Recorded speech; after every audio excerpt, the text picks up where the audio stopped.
Good morning, everyone, and welcome to a Wednesday Walkabout. I'm on my own today. Stuart is taking a little break. He is going to go on a mini vacation this weekend, and we're trying to wrap up some things for the book. We're coming into the home stretch. I can't thank you guys enough for your support. Some of you have even pre-ordered copies of it, and I'll put a link below in the description. So thank you guys, as always, for having my back. But today it's all about projects. So things are going to be kind of unsettled, and you can see that I've got lots of weeding I've done. I've got some potting to do. All of my topiaries here are going to get a clip today, and I'm going to reestablish some order. But I admit to a change that's coming in project number 1. I have somebody coming right now to execute it, and I'm pretty nervous about it. But finally I decided it had to be done, and some of you even recommended this move so that I could gain better access to the potager. So I'm going into some bright morning sun here, but I want to show you what's going to happen.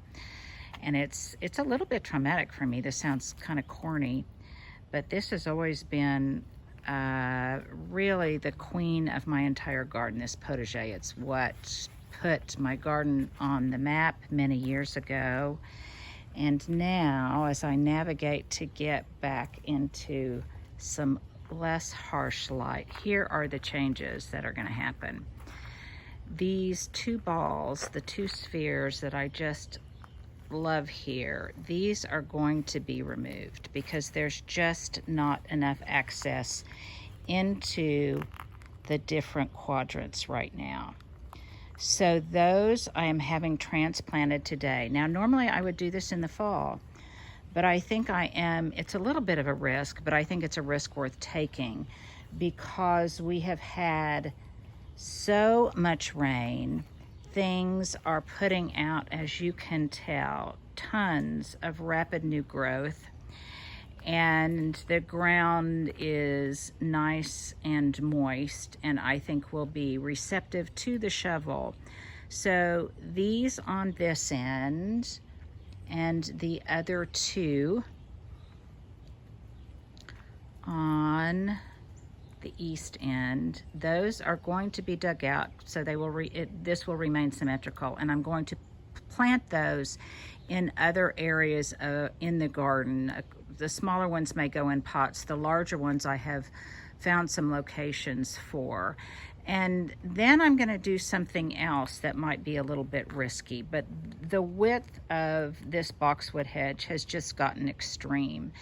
And so I'm going to do some, I think, major pruning just on the interior of it, not on the exterior, so I can maintain the form, but that I can make it a more manageable width that is not only more attractive, but will give me more space to work. So that is a number 1 biggie for me. And then once it's done, I will prune everything beautifully. We've got, the other reason I feel relatively safe doing this right now is I've looked at the 10-day forecast, and our temperatures are not going to get above 90, or if they are, not by much.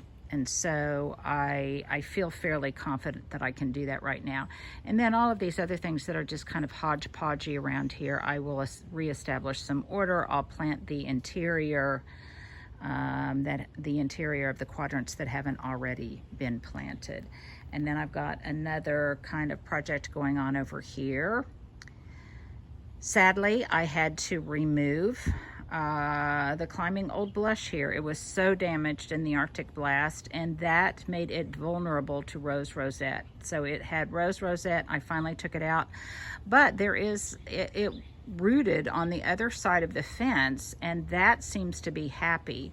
So I'll just continually reassess, but right now this gives me a place to put some of my rosemary topiaries. And again, this is all, it needs better choreography here, and I will be doing that. So while things look rather chaotic, there's actually, I'm actually starting to wrap things up because some other major things have been done, and I'll head that way. So all of the topiaries are overgrown and in need of a prune. And I'm so excited. I finally feel like I will have the time here in the not too distant future to do that. So let's work this way. I'm sorry, I don't have Stuart's really good camera work. But you can see how beautifully the oak leaf hydrangeas are turning into that pink hue. And then over here, okay, look at this. Let's see if I can capture the bee.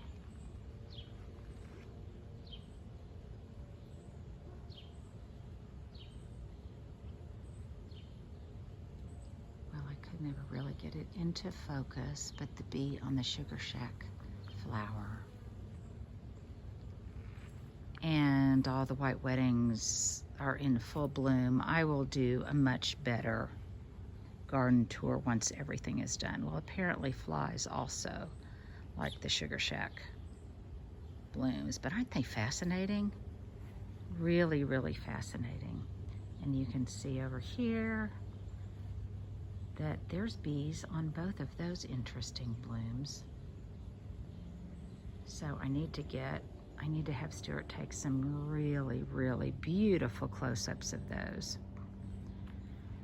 I'm going to cut some great big bouquets of the dried hydrangeas. You can see I've got a little project here with the dried allium seed heads.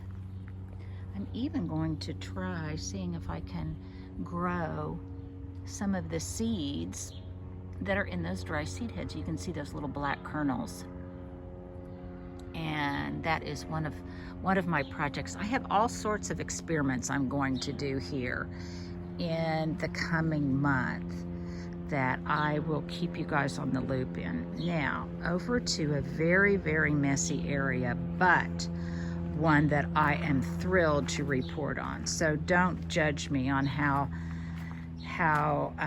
crowded and cluttered this area is, because look, finally I cleared out a good half of the compost pile with the richest, most beautiful black gold you've ever seen. I actually put it and spread it around on my neighbor's yard that really needed it because they had lost a bunch of their topsoil, and I had some extra, but I hadn't emptied this for a while. So look at how deep and rich and beautiful that compost is. It's really, really gorgeous. And then there's a panel on here, which I probably, let me see, I don't know if I can't do it with just one hand, but there will be handles on the top so it will raise vertically in and out. And I'll be able to much more easily remove the compost that's in here. And then all of this other debris will be cleaned up.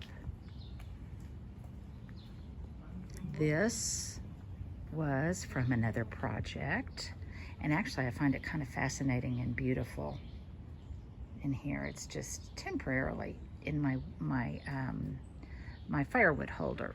So this whole space is just about to be finished, spiffed up, and it will look great.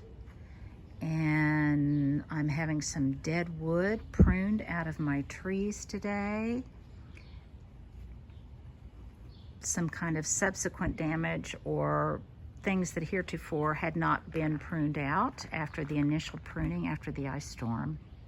So I am going to do that. I have moved the stumps out of the bistro. I'm going to give you a whole new tour of the different garden rooms once everything is purdied up for you. So I removed those and I will stage it. And here's the big reveal, you guys, that on what I did or did not do. I loved everybody's feedback. So initially, My thought was I was going to remove the top tier on this 3-tiered ball, and you can go back and look at my video where I expressed my angst over not knowing what I wanted to do. I decided to leave it. And these guys really are benefiting from being removed from their cramped quarters in the urns on my front porch and being repotted here. And you can see this guy is putting out some new growth, which it didn't before. So I know that they're very happy, and the rain certainly helped.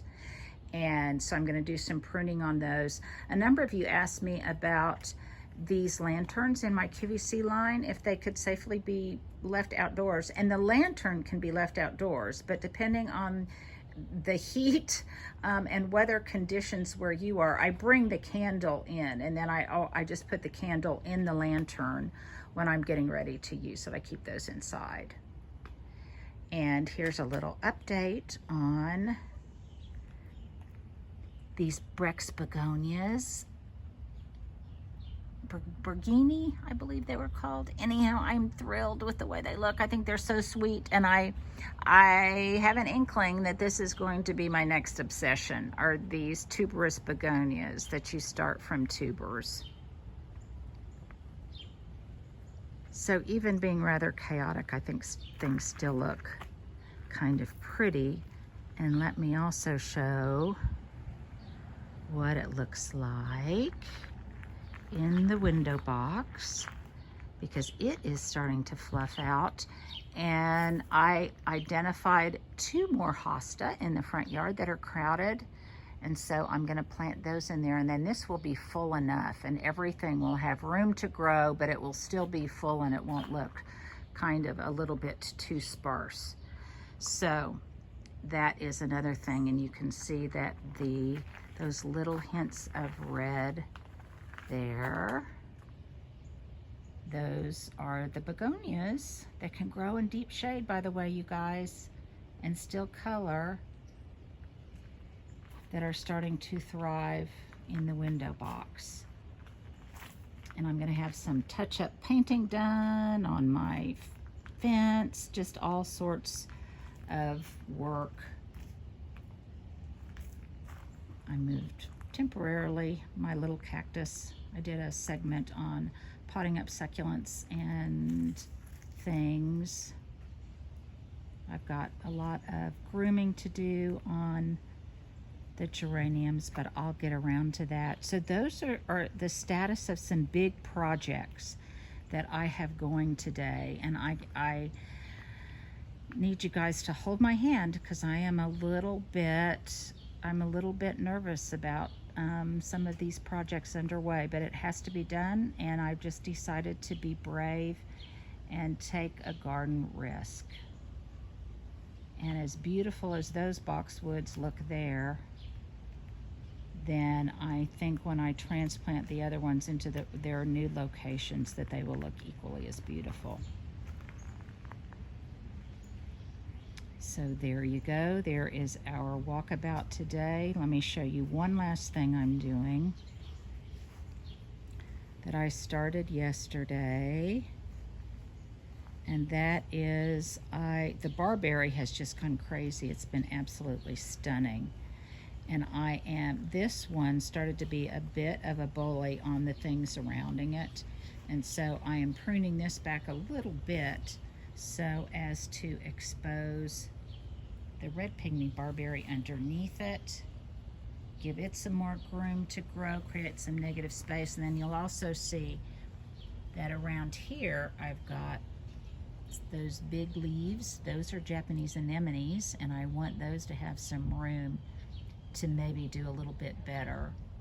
This topiary here, this Blue Point Juniper topiary, this just came up. It is absolutely beautiful from the kitchen window.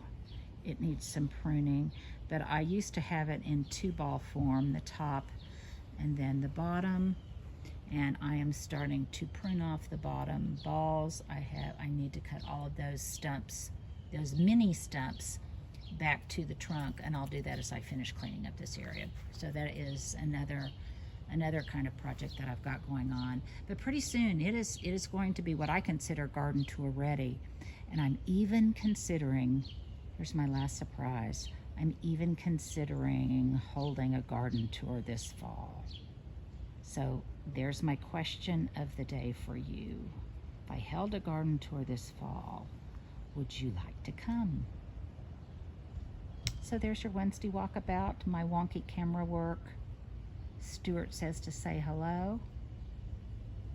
Have a great rest of the week.